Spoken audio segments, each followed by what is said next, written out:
Well, I won't comment on the three companies that you've named, but in general terms, unless you find the prices of a great company really offensive, if you feel you've identified it, and by definition, a great company is one that's going to remain great for 30 years. If it's going to be a great company for 3 years, it ain't a great company. I mean, so you really want to go along with the idea of something that if you were going to take a trip for 20 years, you wouldn't feel bad leaving the money in with no orders with your broker and no power of attorney or anything, and you just go on the trip and you come back and it's going to be a terribly strong company.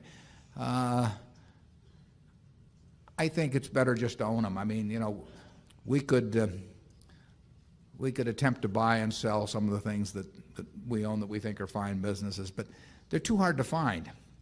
I mean, we found See's Candy in 1972, where we find here and there we get the opportunity to do something, but they're too hard to find. So to sit there and hope that you buy them in the throes of some panic, that you sort of take the attitude of a mortician, waiting for a flu epidemic or something. I mean, I'm not sure that I'm not sure will be a great technique. I mean, it may be great if you inherit it. Paul Getty inherited the money at the bottom in 32. I mean, he didn't inherit it exactly. He talked his mother out of it, but yeah.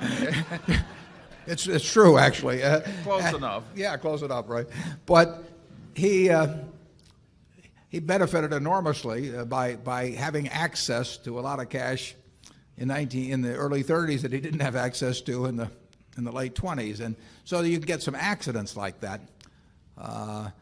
But that's a lot to count on, and if you start with the Dow at X and you think it's too high, when it goes to 90% of X, do you buy? Well, if it does and it goes to 50% of X, it gets you never get the benefit of those extremes anyway, unless you just come into some accidental sum of money at some time. So I think the main thing to do is find wonderful businesses. Is Phil Carre here? We got the world. Yeah, there's the hero of investing. Phil, would you stand up? Phil is 99. He wrote a book on investing in 1924.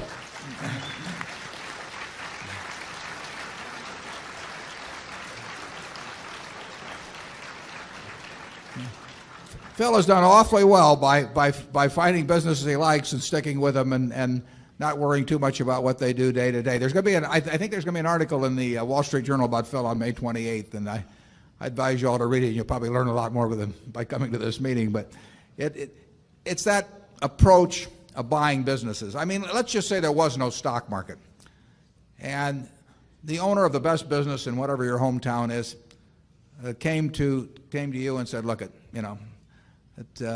my brother just died, and he owned 20% of the business, and I want somebody to go in with me to buy that 20%. And the price looks a little high, maybe, but this is what I think I can get for it. Do you want to buy in?" I think if you like the business and you like the person who's coming to you, and the price sounds reasonable, and you really know the business, I think probably the thing to do is to take it and don't worry about how it's quoted. It won't be quoted tomorrow or next week or next month. I think people's investment would be more intelligent if stocks were quoted about once a year, but it isn't going to happen that way. So, and if you happen to come into some added money at some time when something dramatic has happened, I mean, we did well back in 1964 because American Express ran into a crook. We did well in 1976 because Geico's managers and auditors didn't know what the loss reserve should have been the previous couple of years. So we've had our share of flu epidemics, but you don't want to spend your life waiting around for them.